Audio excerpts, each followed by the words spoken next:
हमें एक congratulation board दिखाया जाता है जो एस्टन ब्राउन के हमारी हीरोइन के पर्सनल लाइट बनने की वजह से लगाया गया था और सब लोग कहते हैं एस्टर कॉन्ग्रेचुलेशन और उसका शॉर्ट फॉर्म था AB क्योंकि एस्टर ब्राउन था ना उसका नाम। तो एस्टर कहता है thank you so much, please आप लोग नीचे बैठ जाइए। तो हमारी हीरोइन भी एपिसोड 1 की तरह अपने मास्टर की तरह कहती है देखा तुमने, वो मेरा पर्सनल लाइट है, तुमने देखा। तो मेड कहती है बस कर दे मिस्ट्रेस, प्लीज आप थोड़ा काम डाउन हो जाएं। तो वो चिल्ला के कहती है वो मेरा पर्सनल लाइट है और सब लोग उसके लिए चेयर कर रहे थे AB AB। और इस तरह एस्टर की अपॉइंटमेंट सेरेमनी जो बहुत देर पहले होनी चाहिए थी वो अब अचानक हो ही गई। और तब वहां पर एस्टर के भाई भी आए हुए थे और एस्टर वहां का दूसरा बेटा था और ब्राउन फैमिली का तीसरा बेटा विल ब्राउन वो भी हमारे एस्टर को कांग्रेस कहता है और वो थोड़ा सीरियस लग रहा था। और फिर एस्टर का दूसरा भाई जो कि ब्राउन फैमिली का चौथा बेटा था जैक ब्राउन, वो तो बहुत ही ज्यादा ड्रावना लग रहा था और उसने चेहरे पे मास्क भी लगाया हुआ था। वो कहता है कांग्रेस मेरे भाई।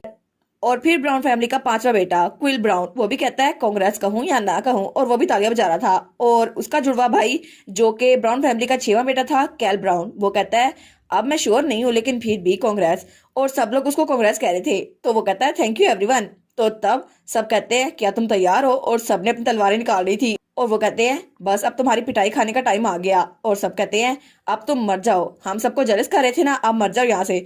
तो वो कहता है अच्छा और वो भी तलवार निकाल देता है। वो कहता है चलो लूजर्स लड़ते हैं, अब मुझे तो नाइट अपॉइंट कर लिया गया है, अब तुम लोग रह गए हो।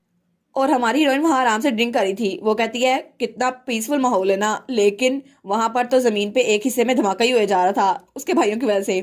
और फिर हमें एस्टर की अपॉइंटमेंट सेरेमनी के एक दिन बाद का सीन दिखाया जाता है जहां बास्केट में बहुत सारे ब्रेड रखे हुए थे और एस्टर उन ब्रेड्स को खाई जा रहा था। वो कहता है ये भी टेस्टी है। तो हमारी उन कहती है एस्टर मैंने एक न्यू इंस्ट्रक्टर हायर किया है तो अगर तुम्हारे पास टाइम हो तो सुबह के टाइम तुम गार्ड ड्यूटी से थोड़ा ब्रेक लेकर रियोन के साथ ट्रेनिंग कर सकती हो। वो कहता है जी जी। और तब वो कहती है ये लो शेड्यूल और उसमें उसमें तो पूरा गार्ड और ट्रेनिंग का लिखा हुआ था। वो कहती है ये पूरा तुम्हारा शेड्यूल है। तो वो कहता है क्या ये शेड्यूल है, इसमें तो सिर्फ दो चीजें लिखी हैं। तब वो रोने लग जाता है। वो कहता है क्या ये इस वजह से है क्योंकि मैं बहुत सारा खाता हूँ। तो हमारी बहन कहती है नहीं नहीं इस वजह से नहीं है, तो फिक्र ना करो, तुम आराम से जितना मर्जी खाओ, मुझे लगता है तुम्हारा टैलेंट वेस्ट हो रहा है, मैं इसलिए तुम्हें वहां भेज रही थी। तो वो कहती है क्या तुम्हें पार्टी याद है जब तुमने ब्लैक मैजिक को डिटेक्ट कर लिया था, और मैं इसलिए चाहती हूँ कि तुम अपनी ट्रेनिंग में उसे यूज करो और ओरा यूजर बन जाओ। वो कहता है लेकिन आप मुझे इसलिए फायर नहीं कर रही क्योंकि मुझे खिलाना बहुत ज्यादा एक्सपेंसिव है और आपके बहुत ज्यादा पैसे लग रहे हैं। वो कहती है तुम्हें क्या लगता है हमारी फैमिली पुअर है, हम लोग बहुत ज्यादा अमीर है और अब तो मेरे पर्सनल गार्ड भी बन चुके हो तो तुम्हें कम से कम उस लेवल तक जाना चाहिए। वो कहता है ठीक है मैं समझ गया, अब मैं ओरा यूजर बनूंगा और फिर आपका नाइट अपॉइंट हो जाऊंगा, लेकिन इस सारे दौरान आपकी प्रोटेक्शन कौन करेगा माई लेडी। तो वो कहती है मेरी प्रोटेक्शन, अरे हाँ उस बारे में तो मैंने भी सोचा था। तो एस्टर कहता है अगर आपकी प्रोटेक्शन के लिए कोई ना हुआ तो मैं अपनी ट्रेनिंग पे फोकस नहीं कर पाऊंगा। तो वो कहती है हाँ उसके बारे में मैंने सोचा है जैक ब्राउन। वो कहता है जैक ब्राउन के अलावा कोई भी, मेरे भाई के अलावा कोई भी, मैं आपको उसके पास से छोड़ सकता, अगर आपको उससे हेल्प लेनी है तो लॉर्ड ग्लैन से ले लें, वैसे भी वो वेले बैठे रहते हैं, उनका कोई काम नहीं है। तो हमारी हीरोइन उसके बारे में सोचने लग जाती है। वो कहता है नहीं नहीं मैं इस बात को वापस लेता हूँ, वैसे भी वो आपके लिए बिल्कुल बर्डन है। तो ग्लैन साथ रूम में बैठा था और वो दीवार पे नॉक करता है। तो वो कहता है बस कर दो तुम्हारी आवाज यहाँ तक आ रही है। और फिर कहता है माई लेडी आपके नेबर्स तो बहुत ज्यादा रूड है। वो कहती है हाँ हाँ होता रहता है। तो फिर वो कहती है एनीवेज जैक ब्राउन से तुम्हें क्या मसला है, मैंने सोचा तो मुझे सिर्फ वही जवाब मिला। तो वो कहता है नहीं जैक हमारी फैमिली में इकलौता ऑप्शन नहीं है, आप दूसरों को नहीं देख लेती। वो कहती है मैंने अपने दिमाग में सारे ऑप्शन दोहराए लेकिन तुम्हारे बाकी के भाई वो उससे भी ज्यादा यूजलेस हैं, इसलिए मैं चाहती हूँ कि तुम्हारे भाई जैक ब्राउन को ले लूं। और उसके भाई तो मीनिंगलेस पोज कर रहे थे। वो कहती है ठीक है जैक ही ठीक है। तो एस्टर कहता है अच्छा ठीक है मैं जल्दी से खा लेता हूँ और उसके बाद मैं आपके साथ वहां चलूंगा जहाँ पे मेरा भाई है। तो वो कहता है पता नहीं मेरी फैमिली में मेरा भाई ऐसा था ही क्यों। तो हमारी सोचती है कितना पीसफुल माहौल है। तब वो लोग बेसमेंट से नीचे उतर रहे थे। तो हमारी यून कहती है रोक्सबर्ग रेस्टोरेंट में बेसमेंट में सिर्फ एक सीक्रेट नहीं है, एक और सीक्रेट भी है और यहाँ पर वो काम होता है जिससे ड्यूक के फैमिली के लोग छुटकारा हासिल कर सकते हैं और ये वो जगह है जहाँ जैक ब्राउन काम करता है एग्जीक्यूशनर का। तो वो कहती है ये जगह तो बहुत ज्यादा बदबू आ रही है। तो एस्टर कहता है हाँ हाँ इसीलिए तो ये मेरे भाई के रहने के लिए परफेक्ट जगह है, ट्रैश के लिए ट्रैश कैन। तो तभी दोनों अपनी नाक बंद कर लेते हैं। तो हमारी हीरोइन कहती है जैक ब्राउन। तो तब वो हमारे सामने आता है और उसने मास्क लगाया हुआ था और उसके हाथ में जो वेपन था उस पर खून लगा हुआ था। वो कहता है क्या ये कौन आया, माई लेडी और एस्टर। तो हमारी हीरोइन कहती है चलो मैं तुम लोग को फिर से इंट्रोड्यूस करवाती हूँ, ये है जैक ब्राउन, एस्टर का छोटा भाई। तो जैक जल्दी से अपना मास्क उतार कहता है माय लेडी, क्या आप एस्टर को मरवाने के लिए लेके आई हैं? फिर तो बड़ा मजा आएगा। तो वो कहती है नहीं, मैं तो उसको मरवाना चाहती। तो वो कहता है फिर किसी और को मरवाना है ना, मैं जान से मार डालूंगा, फिक्र ना करें। तो वो मास्क अपने चेहरे पे लगाते हुए कहती है नहीं, मुझे किसी को नहीं मरवाना, और यहाँ कितनी बदबू है। तो वो कहता है क्या किसी को नहीं मरवाना? तो वो आराम से वहां बैठ जाता है। वो कहता है फिर आप यहाँ पे क्यों आई हैं, मेरा कोई काम ही नहीं है। वो कहती है गुड पॉइंट। तो एस्टर कहता है माय लेडी चलो वापस चले, इससे काम नहीं होगा। तो वो कहती है एस्टर अभी थोड़े दिनों के लिए बिजी रहने वाला है, तो मुझे एक और गार्ड चाहिए, इसलिए जैक ब्राउन मैं चाहती हूँ तुम मुझे प्रोटेक्ट करो इस दौरान। तो वो कहता है क्या, नहीं मैं ऐसा नहीं करूंगा, और गुनगुनाने लग जाता है। तो हमारी हीरोइन कहती है एक बार सुन तो लो, अगर तुमने ना सुना तो तुम्हें फायर कर दिया जाएगा। वो कहता है हाँ हाँ आप ड्यूक थोड़ी है जो मुझे फायर कर देंगी। वो कहती है तुम्हें पता नहीं है, लेकिन ड्यूकडम की अगली वारिस मैं हूँ, तो मैं तुम्हें फायर कर सकती हूँ। तो वो अपने हाथ खड़े कर लेता है। वो कहता है ठीक है आप वारिस बन चुके हैं ना, तो आप कहिए जो कहना है मैं सुनूंगा। तो वो कहती है अच्छा ठीक है आराम से सुनो, तुम्हारे पास दो चॉइसेस हैं, या तो तुम मेरे गार्ड बन जाओ टेम्परेली, या फिर तुम इस जगह से निकल जाओगे जिसकी वजह से तुम लीगली लोग को मार सकते हो। तो वो कहता है क्या, अगर आप टेम्परेली बात कर रही हैं तो कितने दिनों की बात कर रही हैं? वो कहती है जब तक तुम्हारा भाई स्वॉर्ड और हासिल नहीं कर लेता। वो कहता है इसका मतलब है पूरी जिंदगी। तो वो उसको मुक्का मारने लगती है। वो कहती है तुम्हारी बकवास बंद नहीं हुई? तो पीछे से एस्टर कहता है हाँ हाँ मैं स्पोर्ट पे अबूर हासिल कर लूंगा। तो वो कहता है नहीं नहीं मेरा कहने का ये मतलब नहीं था, मेरा मतलब है इसे मैं भी यूज नहीं कर सकता, मेरे दोनों भाई भी नहीं, जीन भी नहीं, विल भी नहीं, तो आखिर एस्टर इसको कैसे कर सकता है? तो वो कहती है अच्छा ठीक है, लेकिन मुझे एस्टर पे पूरा यकीन है, और तब तक तुम मेरे गार्ड रहोगे ठीक है, और एस्टर मैं तुम्हारे लिए एक और इंस्ट्रक्टर रख दूंगी, इसलिए तुम्हें मेरी फिक्र करने की जरूरत नहीं है। तो एस्टर कहता है ठीक है। तो जैक कहता है लेकिन ये तो पूरा वक्त खाता रहता है, आखिर इसको गार्ड रखने की जरूरत क्या थी? तो एस्टर कहता है तुम्हें ना खा जाऊं मैं। तो हमारी हीरोइन कहती है बस कर दो तुम दोनों, चुप हो जाओ। और फिर वो कहती है तुम दोनों बिल्कुल चुप हो जाओ, अभी मैं तुम दोनों का नाक फोड़ दूंगी, मैं वैसे भी ड्यूक की वारिस हूँ, तो जल्दी करो मेरी बात मान लो वरना मैं तुम दोनों को मार डालूंगी। और फिर वो सोचती है, और इस तरह आराम से पीसफुली मेरा पर्सनल नाइट रिप्लेस हो गया। और तब वो बाहर आ चुकी थी, तो वो दोनों भाई आपस में फिर लड़ रहे थे। तो एस्टर कहता है मैं तुम्हारी वजह से खाना भी नहीं खा सकता, तुम मर्डरर। तो जैक कहता है तुम अभी तक खाना खाते रहे हो, तुम कितने जरा खाते हो। तो हमारी हीरोइन सोचती है कितना पीसफुल माहौल है, लेकिन तभी वो सामने देखती है। वो कहती है क्या, क्योंकि सामने उसका डैड खड़ा था। वो कहती है माय लॉर्ड। तो उसका डैड उसकी तरफ बड़ी मुस्कुरा के देखता है। वो कहता है यहाँ माहौल कितना जरा पीसफुल है ना मेरी प्यारी बेटी? तो हमारी हीरोइन कहती है क्या प्यारी बेटी, ये मुझे किस तरह मुखातिब कर रहे हैं? तो एस्टर कहता है क्या इन्होंने आपको क्या बुलाया? तो हमारी हीरोइन कहती है आखिर अभी ड्यूक एडवर्ड के साथ क्या हो रहा है, ये मुझे इस तरह क्यों बुला रहे हैं? तब बिना एक भी पल जाया किए एस्टर और जैक दोनों ड्यूक की गर्दन पे अपने हथियार रख लेते हैं। ड्यूक कहता है मैं जीना चाहता हूँ। तो वो दोनों कहते हैं क्या? तो जैक कहता है ये आखिर हो क्या रहा है? तो एस्टर कहता है मेरी बॉडी तो खुद ही मूव हो गई, मुझे लगा ये ड्यूक नहीं है। तो हमारी हीरोइन कहती है ये आपकी गलती है जो इतना अजीब व्यवहार कर रहे हैं, वैसे भी हमें लगा था आप तो बिल्कुल स्पाई हैं। तो वो कहता है क्या तुम बच्चे? तो फिर वो कहता है तुम लोग को लगता है ये अजीब बात है, एक बाप अपनी बेटी से कह रहा है वो उसे कितना जरा पसंद करता है। तो तब दोबारा से वो तलवार उसकी गर्दन पे रख देते हैं। वो कहता है अच्छा ठीक है मैं समझ गया, बहुत जरा अजीब है। तो हमारी बहन कहती है मुझे पहले पता है आप क्या प्लान कर रहे हैं ड्यूक, ये बहुत जरा ऑब्वियस है। वो कहता है अच्छा तुम्हारा क्या मतलब है? तो वो कहती है मैं वैसे भी 60 साल की हूँ -44, तो मैं 16 साल की हूँ, इसका मतलब है मैं जानती हूँ आप क्या करना चाहते हैं, जो पार्टी होने वाली है ना वो रेगुलर अफेयर नहीं है, इसलिए हमें फर्स्ट कम फर्स्ट सर्व वाला तरीका नहीं अपनाना चाहिए, और आप चाहते हैं मैं उस पार्टी को अटेंड ना करूं। तो वो कहती है ऐसा नहीं हो सकता। तो तब जैक और हमारा एस्टर हमारे ग्लैन की तस्वीर ले आते हैं। तो हमारी बहन कहती है ये पार्टी बहुत ज्यादा इंपॉर्टेंट होने वाली है, क्योंकि मैं इस पार्टी में लॉर्ड ग्लैन को सबसे इंट्रोड्यूस करवाने वाली हूँ, और वैसे भी वहां मैंने प्रिंस को भी ये बताना है और क्वीन को भी, इसलिए ये करना बहुत ज्यादा इंपॉर्टेंट है। तो जैक कहता है ओ नो, मैं भी बिना सोचे समझे मूव हो गया और मैं उसकी तस्वीर यहाँ पे ले आया। तो जैक कहता है हाँ हाँ मेरे भाई तुम भी ऐसे ही हो। तो ड्यूक कहता है डैम मैं जा रहा हूँ, तुम चाहे जो मर्जी कहती रहो, लेकिन सिर्फ मैं जाऊंगा, और मुझे नहीं पता कि तुम जाओ या ना जाओ, लेकिन मैं उस पार्टी में जाके रहूंगा। फिर वो स्माइल करते हुए कहता है तुम्हें लगा था मैं ये कहूंगा? नहीं बिल्कुल नहीं। तो फिर हमारी बहन कहती है क्या? वो कहता है हाँ हाँ ये जोक था। तो जैक कहता है जोक? तो ड्यूक कहता है बिल्कुल, वैसे भी हम क्राउन प्रिंस को बुली करने वाले हैं, मैं इस मौके को मिस नहीं कर सकता, और इसलिए हम सब इकट्ठे उस पार्टी में जाएंगे।